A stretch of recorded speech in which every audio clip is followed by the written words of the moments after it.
Shai Gilgeous-Alexander rentre un peu plus dans l'histoire et rejoint un cercle très fermé, Shai, dans lequel on retrouve Michael Jordan, Will Chamberlain et Oscar Robertson. Généralement, c'est plutôt bon signe.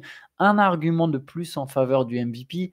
L'argument en question, Shai, c'est que Gilgeous-Alexander a enchaîné un 65e match à 20 points ou plus. Le Thunder a battu les Kings 121 à Sacramento. C'est donc sur cette série qui rejoint les 3 Hall of Famers dans l'histoire de la NBA. Shai Gilgeous-Alexander, justement, il a terminé avec 32 points, 7 rebonds et 5 passes. Je me demandais où tu voulais en venir, parce que du coup, j'avais pas vu la stat, j'avais pas vu le fact historique. Je me suis dit où est-ce que ça va partir. Effectivement, c'est sur du scoring. Ça confirme un peu cette impression, au moins statistique, qui fait l'une des meilleures saisons pour un arrière, en saison régulière en tout cas, depuis Michael Jordan. Pas pour le comparer forcément à Jordan, mais c'est sur les accomplissements statistiques, la régularité, la manière dont il porte l'équipe. Il y a quelque chose d'assez sidérant. Et même collectivement, là, ce match... cette victoire d'OKC à Sacramento, c'est la 60e, et donc c'est la première équipe cette saison à atteindre les 60 victoires. Je pense que même si on va parler de Cleveland après, j'ai l'impression qu'il y a quand même on a passé un cap où ça y est, OKC s'affirme vraiment comme la meilleure équipe de la ligue en saison régulière. Si toutefois on pouvait en douter, on savait bien qu'à l'ouest déjà, quand tu finis premier avec autant d'avance, c'est que ça veut dire quelque chose. Là, ils affirment encore un peu plus. Leur série de victoires, leur dynamique est impressionnante. Ils en sont à, que je dise pas de bêtises, c'est la 14e en 15 matchs. 14e victoire en 15 matchs pour OKC. 6 ou 7 de suite. Et c'est la 7e. Là, c'est la 7e cette nuit contre les Kings qui sont revenus un peu, un moment quand même. Ils sont revenus sous les 10 points en deuxième mi-temps. Gros quatrième quart-temps du Thunder pour reprendre le contrôle. Bon match de Chet Holmgren. Alex Caruso qui met ses points lui aussi quand il faut. Cette équipe continue d'être très impressionnante. Et pour encore ajouter un argument en faveur du Thunder, de Shai Gilgeous-Alexander dans la course au MVP, le Thunder fait quand même une saison historique. C'est la 8e équipe qui a atteint le plus rapidement la barre des 60 victoires. Bon, ça ne veut pas forcément dire grand-chose, mais ça prouve qu'OKC est bien parti pour faire l'une des 10 meilleures saisons de tous les temps, dans toute l'histoire de la NBA, et la meilleure saison de l'histoire de la franchise. Le Thunder, pour l'instant, est donc à 60 victoires après 72 matchs. Mathématiquement, cette équipe peut encore gagner 70 matchs, devenir la 3e équipe de l'histoire à gagner 70 matchs. Il faudrait finir sur 10 victoires de suite, ça ferait 17 pour finir la saison, ce serait énorme. Je ne sais pas si le Thunder l'a forcément dans les cordes, mais 68 wins, ça me semble absolument pas improbable. Si Shai Gilgeous-Alexander fait une saison à 68 victoires, ça serait forcément au moins 15 de plus que le deuxième à l'ouest. Je pense franchement qu'il n'y a plus de discussion. Je suis désolé, je sais que Jokic est en transe 10-10, je sais que Jokic est le meilleur joueur de la ligue, mais cette saison, c'est la saison de Shai Gilgeous-Alexander. Je pense vraiment que le MVP lui tend les bras. Je serais assez surpris s'il n'était pas nommé MVP. Tu sais, j'aime bien à chaque fois m'imaginer avec une machine à remonter dans le temps et revenir quelques années. Quand OKC était vraiment au plus fort avec le tandem, le trio, leur équipe avec AKD et Russell Westbrook. Si tu avais dit à quelqu'un, après leur meilleure saison, la meilleure saison qu'ils ont faite, peut-être même les finales NBA perdues contre le Heat, si on nous avait dit la meilleure saison de l'histoire du Thunder, elle se fera sans ces deux-là, et alors qu'ils sont toujours en activité dans la ligue, c'était pas évident à l'imaginer, tu vois. La meilleure saison du Thunder, c'est 60 victoires. Donc de toute façon, là, c'est égalé, et ça va être battu. La meilleure saison, si on prend avec les Sonics, c'est 64, ça va être battu. Ok, si c'est un fait. Maintenant, s'ils arrivent carrément à arriver jusqu'à 68-69, ce qui les placerait dans le top 5 des meilleures saisons de tous les temps, à partir de là, je sais pas, il n'y a plus de discussion. Ça me permet de ramener un petit truc qui a été dit dans la late hier soir, mais je le ressors. Quand Will Chamberlain fait 50 points et 25 rebonds de moyenne, il n'est pas MVP. Voilà. Prenez ça...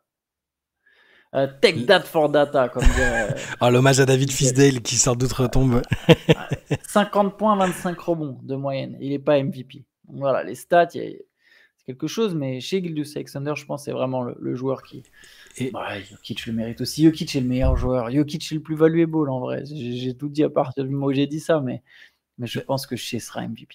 Le truc qui me bluffe le plus là, c'est que tu es en train de dire ils vont peut-être avoir 15 victoires d'avance sur le second s'ils arrivent à faire encore une série, mais moi c'est le plus inattendu au-delà de ce que je viens de dire sur le Thunder, c'est qu'ils aient c'est qu'ils aient autant d'avance en tête de l'Ouest. On n'arrête pas de dire l'Ouest c'est le plus compétitif, c'est le plus dur. Il y a une telle domination par rapport au reste. Alors d'autres équipes ont eu des aléas, des choses à gérer, mais c'est cette impression de sérénité qui veut absolument pas dire qu'ils vont gagner le titre, mais qui moi me donne confiance pour la suite. Yes. Allez, on peut enchaîner avec les autres matchs. L'autre grosse équipe de cette ligue, c'est Cleveland. Cleveland qui a battu Portland 122-111. 27 points de Darius Garland, 21 points, 12 rebonds d'Evan Mobley. C'est pas toujours facile en ce moment de battre Portland. Ce que je retiens du côté de Portland, c'est les 18 points et 12 rebonds de Donovan Clingan. Avec 2 paniers à 3 points notamment. 3 blocs aussi pour le rookie. Quand même un des joueurs à suivre du côté des Blazers. Quand il fait des bonnes performances, c'est intéressant. Ouais, c'est ça. Je sais pas quel est son plafond, je sais pas sur quel sera son statut dans cette équipe des Blazers quand ils vont passer la seconde, a priori, j'imagine l'année prochaine, parce que cette année ils vont être un petit peu courts, mais t'as raison de le souligner, quand il est là, c'est un très bon joueur. Je sais pas quel est le plafond, encore une fois, mais il y a du ballon, comme on disait. Orlando a battu Charlotte 111-104, 32 points de Paolo Banchero, 26 points de Franz Wagner. Comme d'habitude, les deux stars du Magic ont fait la différence. 20 points d'Anthony Black, lui aussi toujours très bon en sortie de banc. En face, il y a 25 points de Lamelo. Je ne sais pas si tu veux dire quelque chose sur ça. Ça marche bien, Orlando, avec Anthony Black qui a plus de temps de jeu en sortie de banc que quand il était dans le 5. Là, on a du Corey Joseph à l'ancienne qui revient jouer, qui revient jouer, et Banchero enchaîne 30 points ou plus pour la 4e fois de suite. C'est plutôt une bonne chose aussi là. Et ça fait 5 victoires en 7 matchs pour Orlando. Ouais, ça coïncide avec des victoires, ce que j'allais dire. Et il y a bonne période de Banchero, bonne période du Magic. Et j'allais ajouter quand même, là on a revu Tidjane Salin cette nuit quand même avec l'Hornet, qui est un peu sorti de l'anonymat dans lequel il avait été plongé en G-League. Il a joué 25 minutes. 8 points, 7 rebonds, 2-3 tentatives de drive finies de manière un peu... enfin, pas très académique, mais il a quand même eu son activité, c'était pas mal. Moussa Diabaté, par contre, n'a pas eu la même opportunité et a joué quelques microsecondes. Voilà. Ouais, exactement. Je voulais enchaîner justement avec le match de Miami. C'était quand même un des matchs les plus attendus de la nuit. C'était pas le plus excitant au final. Miami a facilement disposé de Golden State 112-86, attendu parce que c'était le retour de Jimmy Butler qui rejouait pour la première fois dans la salle de Miami. Voilà, il aura sa vidéo hommage. Il n'a pas fait un grand match. On est très loin de ce que j'avais pronostiqué. Mais toi aussi, je crois que tu avais mis encore plus de points pour moi. J'avais dit 33-7, je sais plus, j'étais parti. Qui marquerait pas énormément de points. Enfin, j'avais mis 24-8-8 quand même, je le voyais sur un match complet. En fait, 11 points, 6 rebonds. Les Warriors ont été largement dominés. 27 points de Bam Adebayo, 20 points de Tyler Herro. Miami a jamais été mené au score. Mais il nous a un peu floué, Jimmy, parce que avant le match, il fait des déclarations un peu saignante sur Pat Riley quand ils nous demandaient alors est-ce que tu vas le saluer. Eh oui, bien sûr, mais je me suis dit du coup il est en mode revanche un peu, je vais montrer, tu sais. Bon, en fait le Heat, une fois n'est pas coutume, a largement dominé du début à la fin. C'est jamais les avances du Heat au tableau d'affichage sont jamais très safe cette saison, mais il n'y a pas eu de discussion. Un match où il n'y avait pas Steph Curry, Butler a eu son petit bain de foule, il était très très applaudi, la vidéo était cool, mais à part ça, pas grand chose, ouais.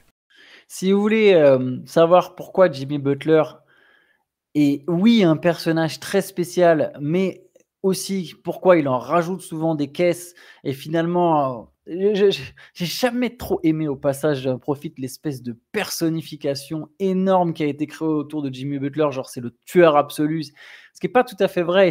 Et mine de rien, c'est quand même un mec qui partout où il est passé a fini par foutre la merde, pardonnez-moi l'expression. Si vous voulez en apprendre beaucoup plus, j'ai fait un long portrait sur Jimmy Butler et je pense que je suis vraiment rentré en profondeur sur le gars. Alors évidemment, je ne le connais pas personnellement, il y a des limites, mais tout ça, c'est disponible dans le nouveau MOOC, long portrait de Jimmy Butler que j'ai fait dans le prochain MOOC Miami. Et on se rend compte que ce qui s'est passé à Miami, déjà, ça s'est passé partout ailleurs. C'est quand même un personnage très spécial qui a... Il y a du vrai, mais il y a aussi beaucoup de mythes autour de Jimmy Butler. On peut résumer, c'est un personnage. Voilà. Après, avec ses bons côtés, ça reste un joueur assez incroyable dans certains contextes surtout.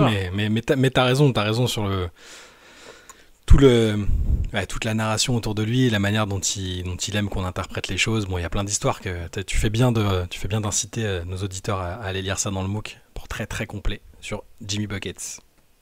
Yes, qui plaira, je pense, aussi bien à ses partisans qu'à ses haters. C'est ça qui est paradoxal avec cet article. Voilà. Très beau. Voilà pour l'auto-promo. Détroit a battu San Antonio 122-96. 27 points de Marcus Sasser en sortie de banc, en grosse perf. Stephen Castle, il allait mettre ses 19 points. Ouais, il ne veut vraiment pas lâcher le Roy. À chaque fois que je vois Sasser, je pense au dîner de con. Voilà. C'est tout ce que j'avais à dire sur cette rencontre. Que Cunningham n'était pas là, que les Pistons sont imposés. Voilà, Marlène, Marcus, n'est-ce point-là la même famille.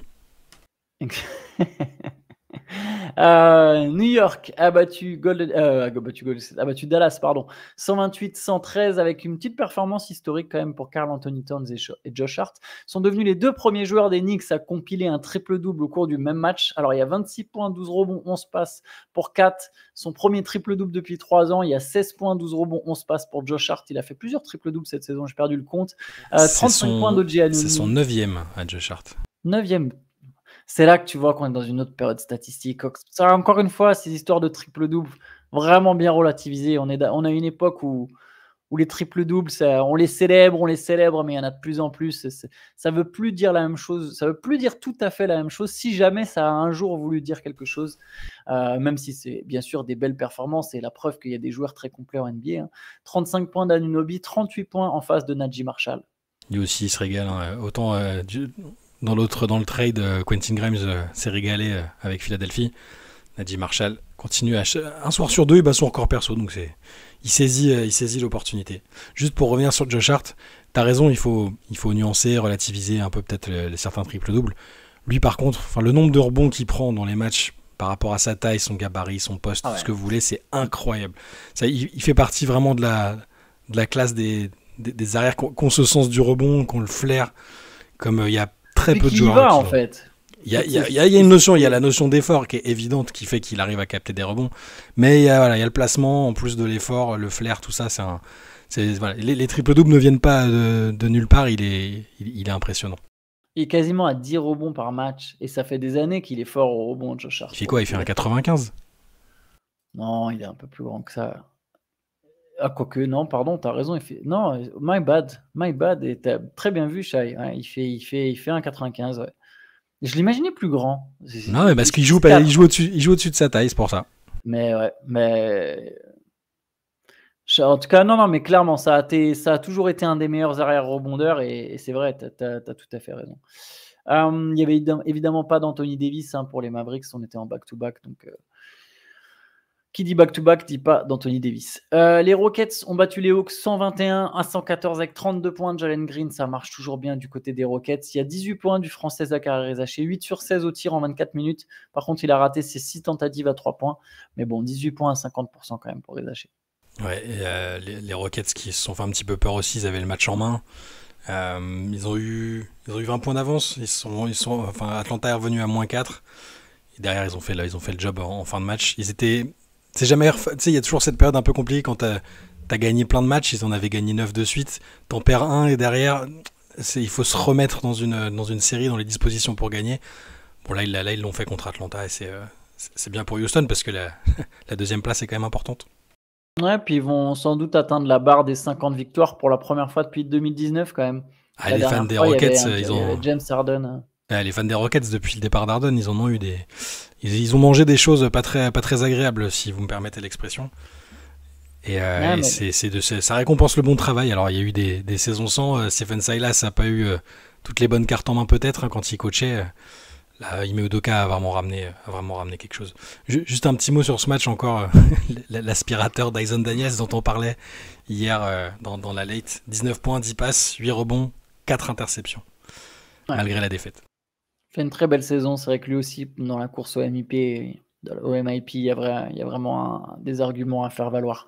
Et dans celle au Depoy, il pourrait prendre 2 trophées presque. Memphis a écrasé Utah 140-103, 19 points pour Jaren Jackson Jr., 21 points pour Desmond Bane. Bon, 15 points de Zach Edey.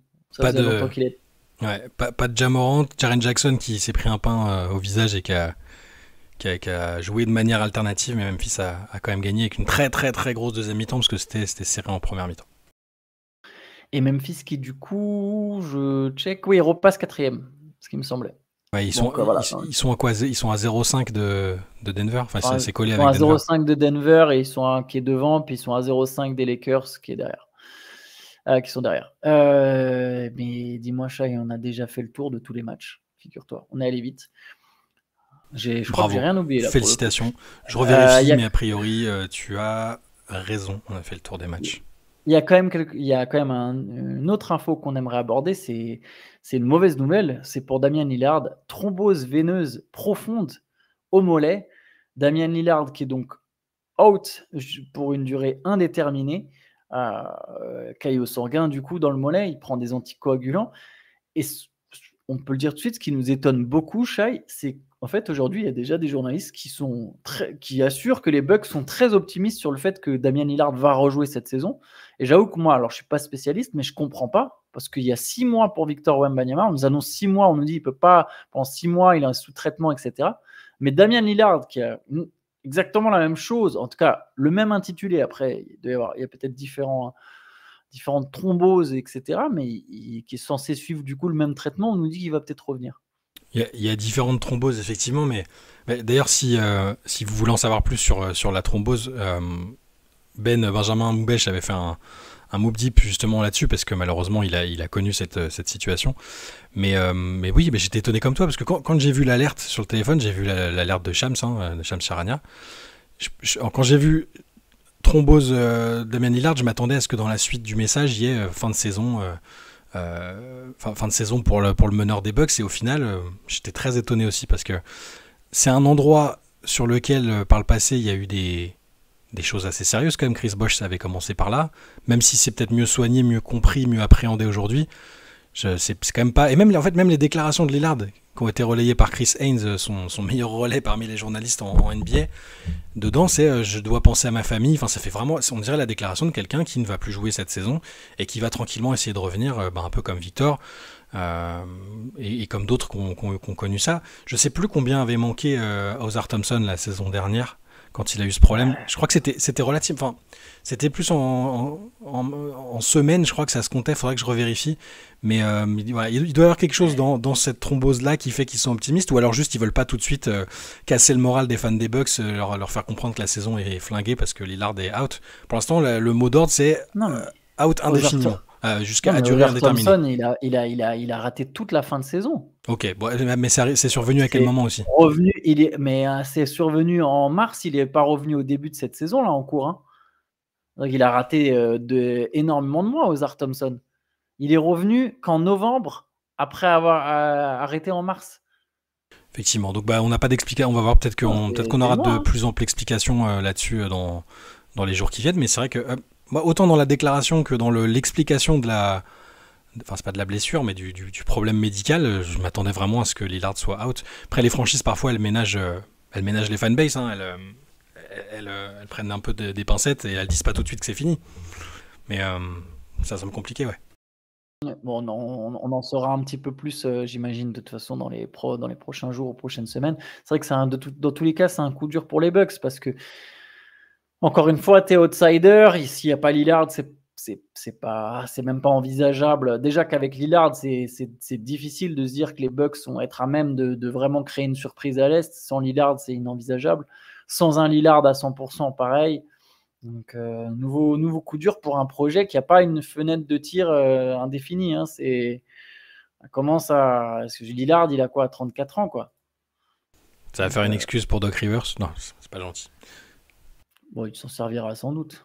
T'as vu l'autre jour quand il avait dit sur le coup des défaites après avoir mené 3-1, vu que c'est le recordman de tous les temps, il a dit non, mais les gens disent pas assez que quand même dans cette série on a gagné 3 matchs. Et genre il est dégoûté, genre c'est pas normal. Alors oui, parfois son équipe était peut-être pas favorite, ça reste à vérifier, mais ouais. Ouais, avec Orlando peut-être il était pas favori, et encore il y en a une avec Orlando, mais toutes celles avec les Clippers il est favori, et puis avec les Rockets aussi.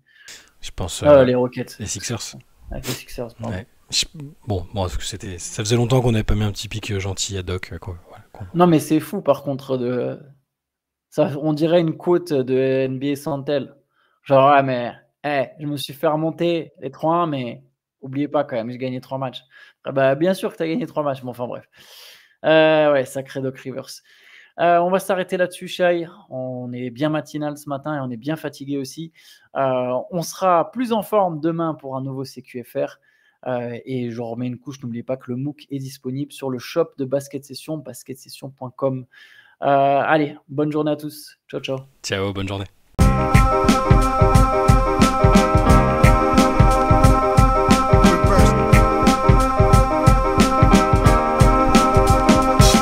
The game is out there, and it's either play or get played.